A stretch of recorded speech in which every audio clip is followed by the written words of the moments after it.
This video explores high-voltage DC to DC conversion, specifically how we bridge the massive gap from a standard 12-volt source to a 50,000-volt output. We will examine the circuit components that make this level of power conversion possible.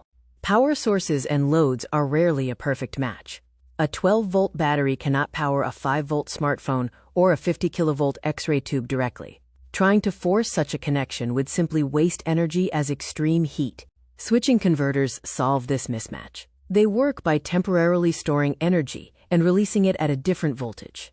By using solid-state switches rather than bulky mechanical vibrators, these systems achieve high efficiency and prevent massive heat loss. There are several converter topologies. Buck converters step voltage down while increasing current. Boost converters step voltage up while decreasing current.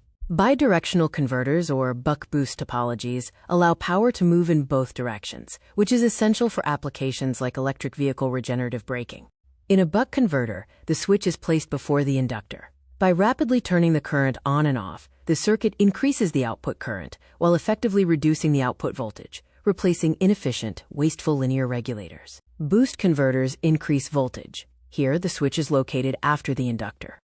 The circuit generates an opposing voltage, which is then added to the original battery voltage to produce a higher output potential. Inductors are key to this process because they store magnetic energy. When the circuit switch closes, the inductor stores electrical energy as a magnetic field. When the switch opens, the field collapses instantly, releasing a powerful voltage spike. Bidirectional systems are used to manage large-scale power grids. Units like the LSP-100K can manage massive amounts of direct current, acting as a macro-scale buck-boost converter to either charge batteries during peak hours or supply power to the grid when demand is high.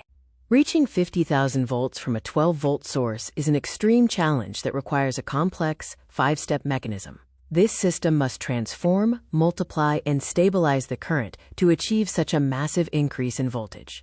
The first step is the chopper. Transformers cannot increase flat DC, so a MOSFET switch chops the steady 12-volt current tens of thousands of times per second. This creates high-frequency alternating current, which is necessary for the next stage. Next, the step-up transformer magnifies the voltage. By using a primary coil with very few turns and a secondary coil with a massive number of turns, the magnetic field allows the system to magnify the voltage proportionally. The third step involves rectification. Diodes act as one-way electrical valves, blocking the reverse flow of the alternating wave and pushing the magnified current forward to convert it back into direct current.